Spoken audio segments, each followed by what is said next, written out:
Point ये है कि आप में से जिन लोगों ने अटेम्प्ट नहीं दी उन्होंने गलत किया। 20 से 30 साल का टाइम है जिसमें आपने कुछ बनना है, डेवलप होना है, और आप इसके ये 6 माह ज़ाया कर रहे हैं, आपको अंदाज़ा नहीं है ये कितने अहम टाइम है। दूसरे नंबर पे जिन लोगों ने अटेम्प्ट दिए है और वो लॉ में फेल है और मुतमईन है, ये गलत बात है। मैं जनरली आपको बता रहा हूँ कि 6 माह बाद आपने 3 पेपर देने थे और उसमें से भी एक फेल हो गई, या किसी ने 2 देने थे, एक फेल हो गया। ये गलत है, ये अप्रोच ठीक नहीं है। यकीन करें आपके माथे पे पसीना होना चाहिए कि सर हमारा पेपर नहीं पास हुआ, और आप बिल्कुल रिलैक्स हैं चूंकि आपके दोस्त का भी फेल है। सर ये ठीक बात नहीं है, ये वाकई ठीक बात नहीं है। आप लोगों को, अगर आप लोगों को लॉ के फेल होने पे शर्मिंदगी भी नहीं है तो अल्लाह ना करे ये अगली बार फिर आपको तंग करेगा।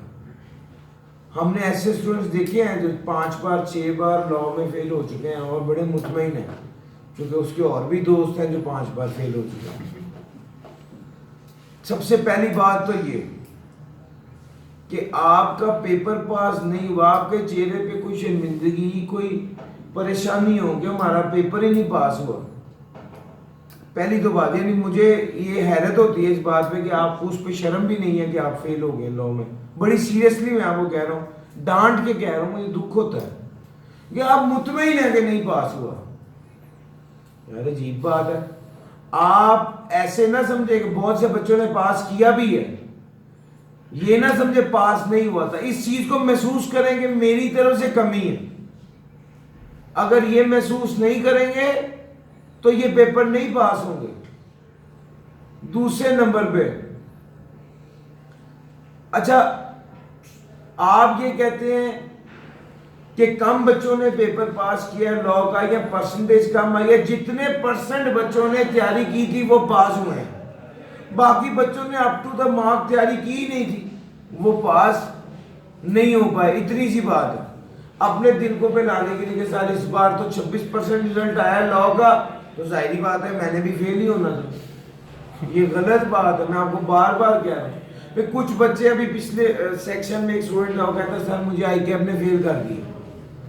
मैंने कहा फिर आपको कोई पास नहीं कर सकता। उसकी वजह यह है कि अगर आप अपने गिरेबान में झांक के अपनी गलती भी नहीं निकाल सकते कि आप फेल क्यों हुए हैं, तो सॉरी सर अब आपको कोई पास नहीं कर सकते। याद रखें, फेल हुए हैं तो अपने गिरेबान में झांकें, अपनी गलती ढूंढें। अगर आप अपनी गलती ढूंढे बगैर दोबारा वो पेपर पढ़ने लग जाएंगे और सोचेंगे कि अब दोबारा पास हो जाएगा, ऐसा नहीं होगा। आपको चाहिए, आप जब फेल हो गए हैं एक कागज पेंसिल पकड़ के उस पर लिखें मुझसे क्या क्या गलतियां हुई पिछली अटेम्प्ट में, और इस अटेम्प्ट में मैं क्या क्या काम करूं कि पास हो जाऊं। अगर आप ये प्रैक्टिस नहीं करेंगे, अगर आप हिसाब ही नहीं लगाएंगे कि आप फेल क्यों हुए, तो अगली बार फिर कोई गलती करेंगे, अगली बार फिर फेल होंगे। टैक्स के पेपर, टैक्स का रिजल्ट अल्हम्दुलिल्लाह मेरा बहुत अच्छा रहा है, बहुत से स्टूडेंट्स पास हुए हैं। यानी इतने स्टूडेंट्स पास हुए हैं कि हम इस पोजीशन में भी नहीं थे कि उनको काउंट करके बता दें कितने हैं। लेकिन सिर्फ एक बात है, जो स्टूडेंट फेल होते हैं टैक्स में खास तौर पे, वो क्लियरली उनकी अपनी नाअहली होती है। मैंने मेहनती बच्चे को टैक्स में फेल होते नहीं देखा।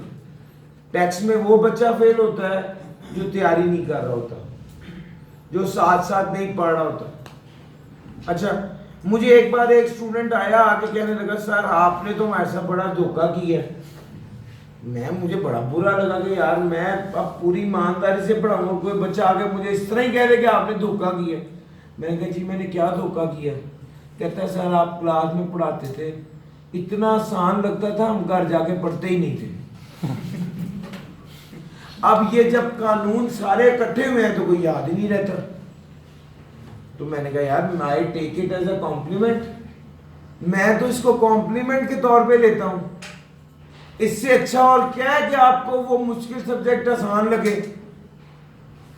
लेकिन उस आसानी में क्या मैं हर रोज नहीं कह रहा था कि आपने 1 घंटा पढ़ना।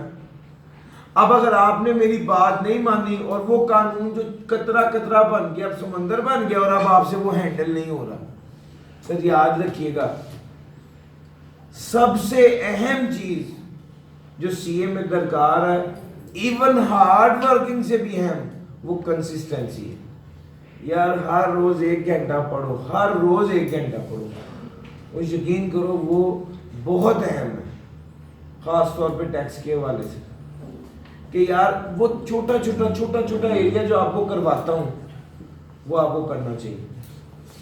आपको मैं मेरी कोशिश होती है प्रैक्टिस क्वेश्चन में आपके लिए रहने दूं और आपको उसके अलावा सवाल क्लास में कराता हूँ कि प्रैक्टिस वाले सवाल आपकी प्रैक्टिस के लिए बाकी रह जाए।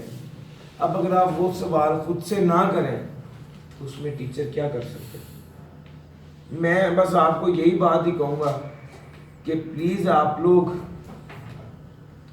कंसिस्टेंटली मेहनत करना शुरू करें। मैं दावे से कहता हूं अगर आप आज से ठान लेना कि आपने पढ़ना है और ये अभी भी 3.5 माह पढ़े हुए, बहुत टाइम है पास होने के लिए, लेकिन आप सोचेंगे जब सिलेबस कंप्लीट होगा तब मैं पढ़ना शुरू करूंगा, उस वक्त तक गेम हाथ से निकल गई होती।